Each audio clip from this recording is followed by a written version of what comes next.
It began as what should have been a routine traffic stop.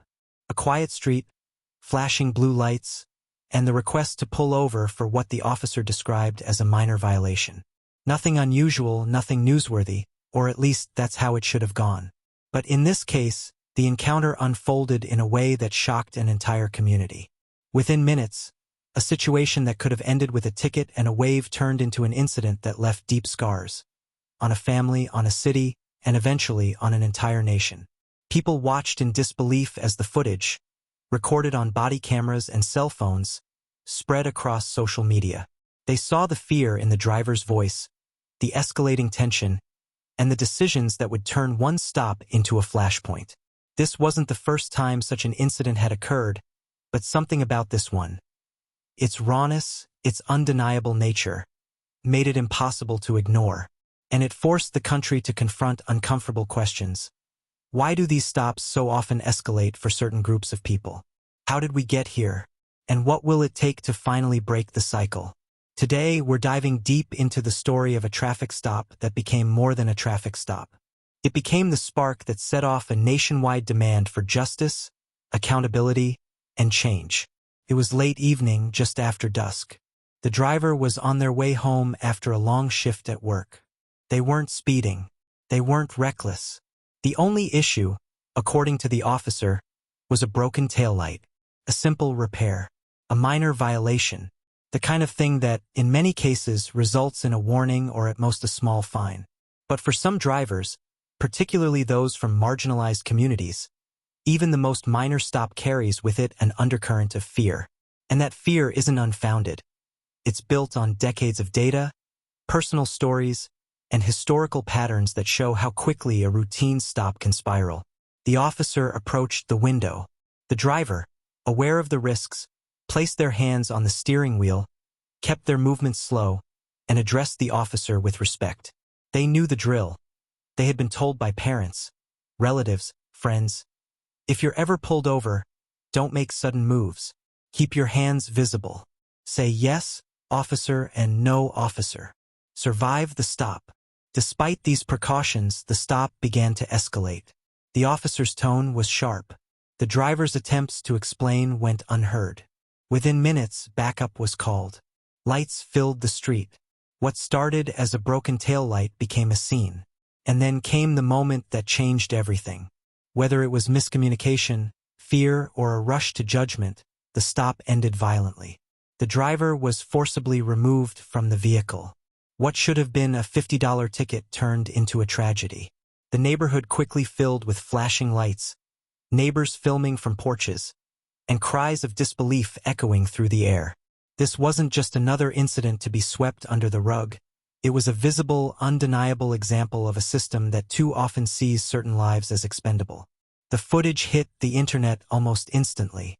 First as shaky cell phone clips, then as local news coverage, and finally as viral videos shared worldwide. People who had never thought much about traffic stops suddenly had to confront a reality that others had lived for generations. The hashtags began to trend. The conversations began to swell. And within hours, the incident was no longer just about one driver and one officer. It was about all of us. The first reaction was shock. Social media feeds filled with outrage, disbelief, and grief. But then came something else, recognition. For many viewers, this was not a new story. It was part of a familiar pattern. Stories told at kitchen tables, warnings passed down from parents to children, names whispered in memorials. The statistics supported what people felt in their bones. Research has shown that black drivers are significantly more likely to be stopped than white drivers, even though they are less likely to be found carrying contraband. Studies reveal disparities in searches, arrests, and the use of force during stops. What unfolded that night wasn't just a single event. It was a reflection of a systemic reality. Community leaders began to speak out. This isn't an isolated case, they said. This is the product of a culture that allows minor stops to become deadly. This is the result of policies that have never been corrected, training that has never been challenged, and accountability that has too often been absent. Protests erupted. First in the city where the incident took place, then across state lines, and eventually across the nation. People carried signs with the driver's name, now a symbol of something bigger. Crowds gathered not just to mourn, but to demand change. The media spotlight grew. National outlets picked up the story. Experts were brought in to discuss policing practices, civil rights, and historical context.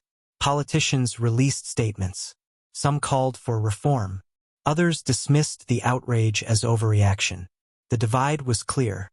On one side, those who saw the incident as yet another example of a broken system. On the other, those who insisted it was an exception, not the rule. But the energy of the movement didn't fade. People organized marches, town halls, and online campaigns.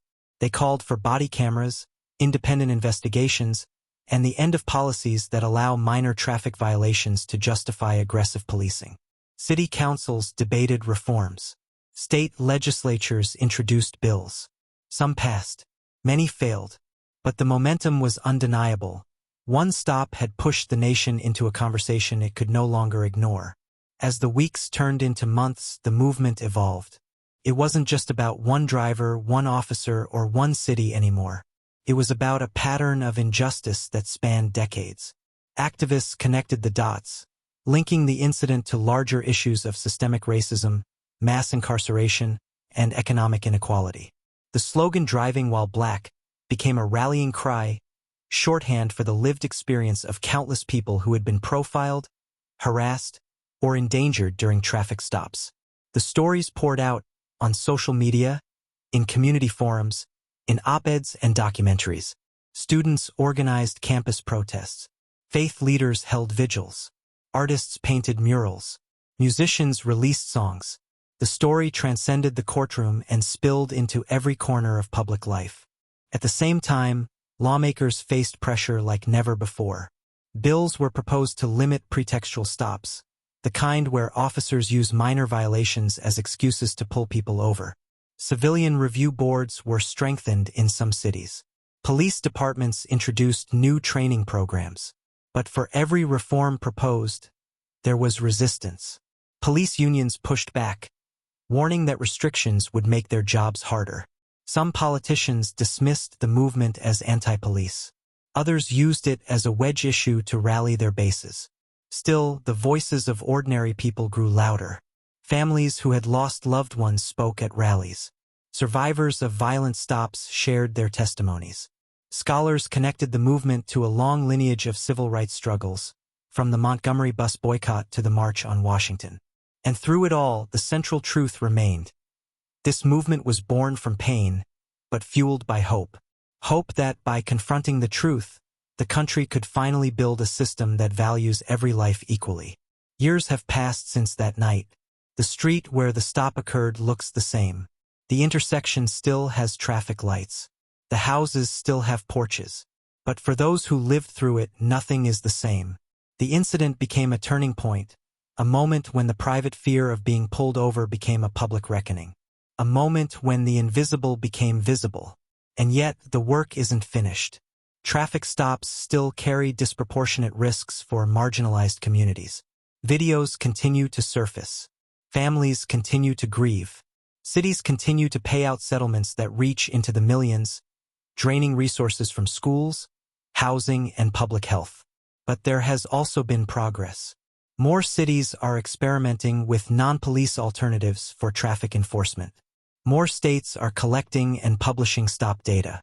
More people are aware of their rights, and more communities are demanding transparency. The movement sparked by one traffic stop has become part of a larger push for justice.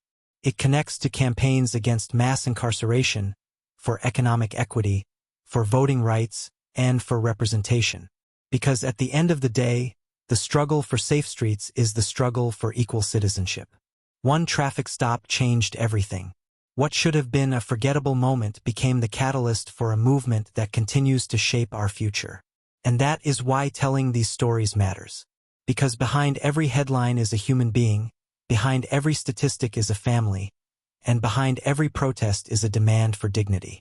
If the story moved you, don't let it stop here. Share it. Talk about it. Reflect on what role you can play in making your community more just and safer. Change doesn't only come from the top, It comes from ordinary people who refuse to accept the unacceptable. If you believe these stories need to be told, support this channel by subscribing, leaving a comment, and sharing this video. Every view, every voice, and every action helps amplify the call for justice. And remember, awareness is the first step, but action is the next. Together, we can ensure that what started with one traffic stop continues as a movement for accountability, equality, and hope. Thank you for watching. Stay safe, stay aware, and keep demanding better.